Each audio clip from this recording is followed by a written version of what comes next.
नमस्कार मेरे प्यारे साथियों, आपका बालाजी ऑनलाइन क्लासेस पर बहुत बहुत स्वागत। मैं आपका हार्दिक अभिनंदन करता हूं कि आप सभी दोस्त मेरे से जुड़े। प्रत्यक्ष अप्रत्यक्ष रूप से दोस्तों, गुरु वही होता है जो सुस्पष्ट ज्ञान देता है। तो दोस्तों, मैं आपको इस चैनल के माध्यम से ऑथेंटिक चीज़ दे रहा हूं। मैं आपसे वादा करता हूं कि जो भी चीज़ दे रहा हूं वो आपके लिए बिल्कुल मददगार साबित होगी। इस सेशन पे मैं आपको दोस्तों पास्ट के टेंस के बारे में डिस्कस करूंगा, क्योंकि इससे पहले मैंने आपको प्रेजेंट की वीडियो दे दी है। दोस्तों, मेरा ये सेशन शुरू करने से पहले एक रिक्वेस्ट है कि लाइक, शेयर एंड सब्सक्राइब इस चैनल को ज़रूर करें। दोस्तों, जितना दोस्तों आप इस चैनल को पसंद करेंगे, लाइक करेंगे, उतनी ही ज़्यादा हमें नई एनर्जी मिलेगी और हम आपके लिए उतना ही बेटर कर सकेंगे। दोस्तों, तो देखिए दोस्तों, ये जो आपका पास्ट सिंपल टेंस है, इस पर डिस्कस करते हैं। तो ये देखिए, सबसे पहली बात, जो पास्ट सिंपल टेंस है, इस टेंस में आप सबको पता है हिंदी वाक्यों के अंत में या, ये, बड़ी ई की मात्रा, आ, ए ऐसे शब्द आते हैं। लेकिन जिस समय इस टेंस का पॉजिटिव सेंटेंस बनता है तो उसमें सिर्फ और सिर्फ वर्ब की कौन सी फॉर्म आती है? सेकेंड फॉर्म आती है। और नेगेटिव में क्या आता है? डिड नॉट प्लस वर्ब की फर्स्ट फॉर्म। कहने का मतलब ये है, अगर पास्ट सिंपल का सेंटेंस है और पॉजिटिव भरना हो, यानी कि ऑप्शन में यदि वर्ब की सेकेंड फॉर्म है तो वो भरो। अगर उसमें डिड वाला ऑप्शन है तो उसका मतलब वो नेगेटिव है, यानी कि पास्ट सिंपल के नेगेटिव में डिड नॉट के बाद वर्ब की फर्स्ट फॉर्म आती है। क्योंकि पहले आपको बता दें, डिड है ना, डिड खुद डू की सेकंड फॉर्म है, तो वापस डिड के बाद सेकंड फॉर्म नहीं आएगी, डिड के बाद फर्स्ट फॉर्म आएगी। तो आपको ध्यान ये रखना, जैसे ही माइंड में आया पास्ट सिंपल तो आपके माइंड में आना चाहिए पॉजिटिव है तो वर्ब की सेकंड फॉर्म, यदि आपका सेंटेंस नेगेटिव है तो did plus not plus verb की फर्स्ट फॉर्म। जैसे मैं एग्जाम्पल दे रहा हूँ आपके सामने, I went to school on time और I did not go to school on time. यहाँ मैंने जब पॉजिटिव बनाया तो सिर्फ वर्ब की सेकंड फॉर्म, गो की सेकंड फॉर्म वेंट लिखा, और यहाँ पर मैंने जब इसको नेगेटिव बनाया तो डिड नॉट के बाद मैंने वापस वेंट नहीं लिखा, गो लिखा। क्योंकि ध्यान रखिए, डिड नॉट के बाद वर्ब की कौन सी फॉर्म आएगी? First form. और वेंट वैसे पॉजिटिव वाक्य तो वर्ब की सेकेंड फॉर्म आएगी। कुछ एडवर्बियल्स जो आपके लिए बहुत ज़्यादा यूजफुल है वो कौन कौन से देखिएगा। सम एडवर्बियल्स, ऐसे कौन से एडवर्बियल्स है जो आपके लिए इंपॉर्टेंट है इस टेंस की पहचान करने के लिए। तो यदि आपको किसी भी सेंटेंस में, अगर आपको सेंटेंस दिया हुआ है और आपको उसमें वर्ब की सही फॉर्म भरनी है, अगर उस सेंटेंस के अंदर कहीं पर भी यदि आपको yesterday, येस्टरनाइट, in plus past time, जैसे इन 1947, इन 1947, लास्ट प्लस टाइम या प्रीवियस प्लस टाइम, अगर ये चीज़ दी हुई है तो आपका टेंस होगा पास्ट सिंपल टेंस। इसका एग्जाम्पल देखिएगा, यहाँ देखिए येस्टरडे दे रखा है, इसका मतलब पास्ट सिंपल है, तो वर्ब की कौन सी फॉर्म सही होगी? या तो ऑप्शन में वर्ब की सेकंड फॉर्म वो सही होगी, या फिर आपका वो सही होगा जो डिड नॉट प्लस वर्ब की फर्स्ट फॉर्म है।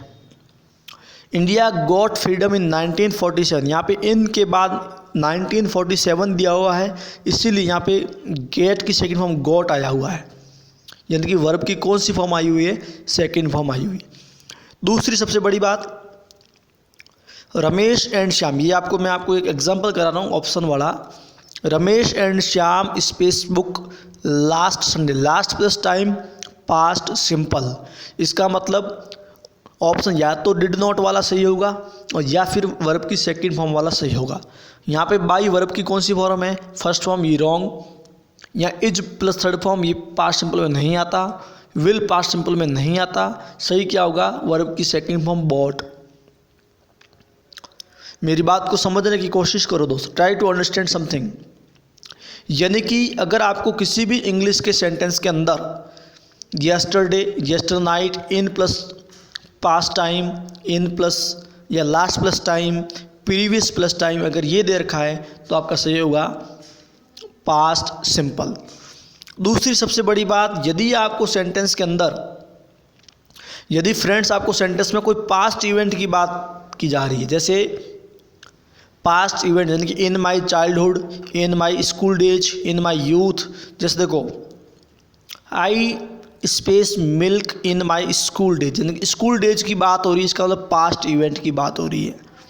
इसका मतलब पास्ट सिंपल आएगा। अगर पॉजिटिव है तो वर्ब की कौन सी फॉर्म भरेंगे, सेकंड फॉर्म। अगर नेगेटिव है तो डिड नॉट प्लस वर्ब की first form. I drank milk in my school days, school के दिनों में मैं दूध पिया करता था। तो दोस्तों मैं उम्मीद करता हूँ आपको पास्ट सिंपल अच्छे तरीके से समझ में आ गया। सिर्फ आपको याद ही रखना है कि पॉजिटिव में क्या आता है, नेगेटिव में क्या आता है, और उसके अलावा इसकी एडवर्बियल्स क्या है, और इसके अलावा पास्ट अगर इवेंट की घटना है तो कौन सा टेंस होता है। दूसरी सबसे बड़ी बात, अगला टेंस अपना शुरू हो रहा है, वो है अपना पास्ट कंटिन्यूअस टेंस।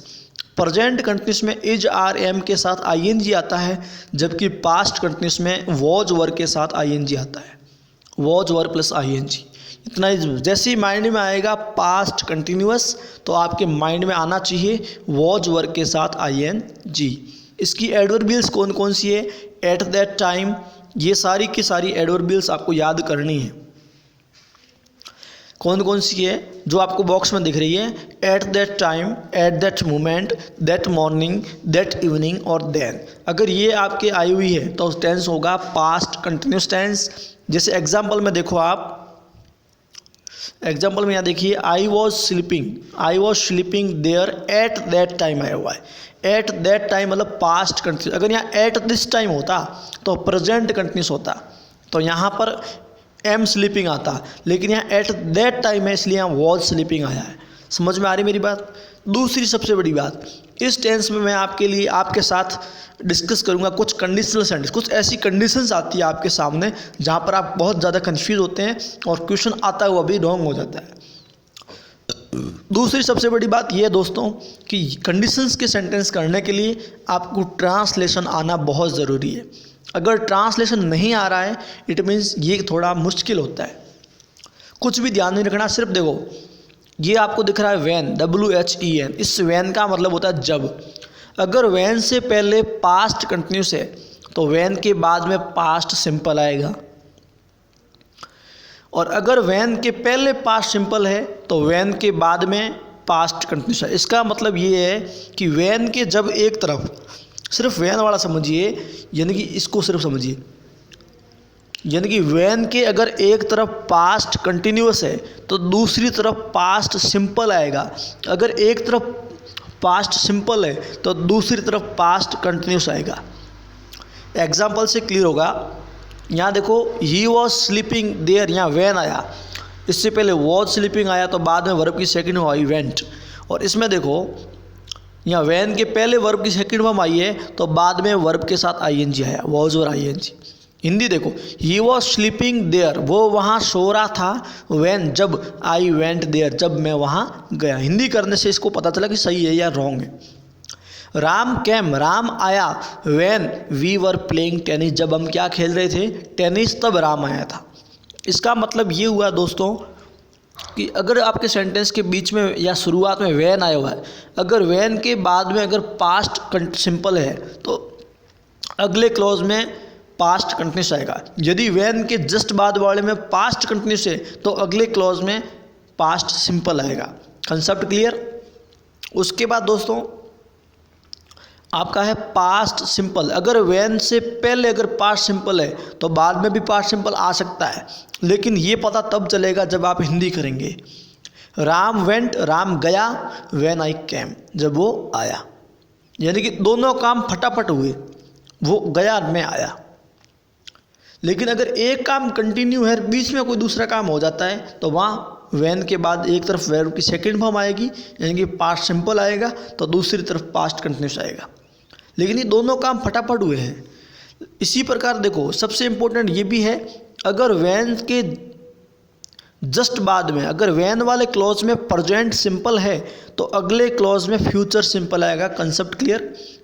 अगर वैन के जस्ट बाद में प्रेजेंट सिंपल है तो अगले क्लॉज में फ्यूचर सिंपल आएगा। कई बार इस वैन की जगह पे अनटिल लिख सकता है, अनलेस लिख सकता है लिखने वाला, इफ़ लिख सकता है, अनलेस, इफ़, अनटिल, या फिर लिखने वाला या इन केस लिख सकता है। तो इसका मतलब कंफ्यूज करने वाला आपको कैसे भी कंफ्यूज कर सकता है। लेकिन शर्त यह है कि वैन के साथ वाले क्लॉज में प्रेजेंट सिंपल आएगा तो दूसरे क्लॉज में फ्यूचर सिंपल आएगा।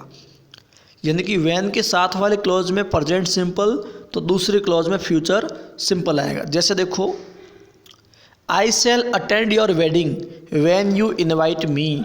यहाँ देखो वैन से पहले देखो विल शैल के बाद फर्स्ट फॉर्म प्रेजेंट सिंपल है, तो वैन के साथ वाले क्लॉज में देखो वर्ब की फर्स्ट फॉर्म आई है, प्रेजेंट सिंपल आया है। इसकी हिंदी देखो, I shall attend your wedding, मैं आपकी शादी को अटेंड करूँगा, वैन जब, यू इनवाइट मी जब आप मुझे आमंत्रित या इनवाइट करेंगे। दूसरी सबसे बड़ी बात, इस सेंटेंस में एक तरफ प्रेजेंट है एक तरफ फ्यूचर है, लेकिन जब हिंदी करेंगे तो दोनों के पीछे गा गी गे आएगा। यदि आप मुझे इनवाइट करोगे तो मैं आपकी शादी को अटेंड करूँगा, गा गी गे, यानी कि दोनों का हिंदी में फ्यूचर में अर्थ निकलेगा। तो कहने का मतलब ये है, वैन के जस्ट साथ वाले, वैन के साथ वाले क्लॉज में प्रेजेंट सिंपल है तो अगले क्लॉज में फ्यूचर सिंपल आएगा, फिक्स है। लेकिन ये ध्यान रखना, फ्यूचर सिंपल वैन के साथ में कभी नहीं, यानी कि वैन के बाद में कभी नहीं आ सकता, जस्ट बाद में। वैन के जस्ट बाद में कभी भी फ्यूचर नहीं आ सकता, वैन के जस्ट बाद में प्रेजेंट सिंपल ही आएगा, तो अगले क्लॉज में फ्यूचर सिंपल आएगा। कई बार यहाँ वैन की जगह पे इफ़ या फिर आपके इन केस, अनलेस, अनटिल लिख सकते हैं। आपको कंफ्यूज नहीं होना है, ये मैं आपको जिसमें पूरे टेंस पढ़ाने के बाद आपको फिर से वापस समझाऊंगा, मैं समझ में आ जाएगा, कोई टेंशन वाली बात नहीं है। 1 घंटे की क्लास दूंगा मैं आपको। दूसरी सबसे बड़ी बात, अगर दूसरे ये वैन का लफड़ा खत्म हुआ, अब लफड़ा आता है वाइल का। वाइल, वैन का मतलब होता है जब और वाइल का मतलब होता है जबकि। इसका मतलब इसमें दोनों काम कंटिन्यू हुए या दोनों काम फटाफट हुए। कहने का मतलब आपको ये तभी सही करना है, आपको ये वाइल तभी सही करना है जब दोनों काम कंटिन्यू हो। अगर एक तरफ वाइल के एक तरफ पास्ट कंटिन्यूस है तो दूसरी तरफ भी पास्ट कंटिन्यूस आएगा। अगर एक तरफ पास्ट प्रेजेंट कंटिन्यूस है तो दूसरी तरफ भी प्रेजेंट कंटिन्यूस आएगा। यानी कि ये वाइल उस कंडीशन में आता है जिस कंडीशन में आपका काम कंटिन्यू होता है। आई वॉज ईटिंग, मैं खा रहा था, while my mother was cooking food, उस समय मेरी मम्मी खाना पका रही थी। दोनों काम कंटिन्यू है। आई एम स्लीपिंग, मैं सो रहा हूँ, जबकि ही इज़ प्लेइंग, जबकि वो खेल रहा है। इसका मतलब ये है कि वाइल उस कंडीशन में आता है जब दोनों तरफ, अगर वाइल के एक तरफ पास्ट कंटिन्यूस है तो दूसरी तरफ भी पास्ट कंटिन्यूस आएगा। अगर एक तरफ प्रेजेंट कंटिन्यूस है तो दूसरी तरफ भी प्रेजेंट कंटिन्यूस आएगा। आई थिंक आपको पूरी तरीके से समझ में आ गया होगा। अगर आपको कोई डाउट है आप बिल्कुल कमेंट बॉक्स में मुझे बताइएगा। I will solve your problem as soon as possible. Okay, thanks a lot. Subscribe, like and share this channel for our energy. Thank you so much.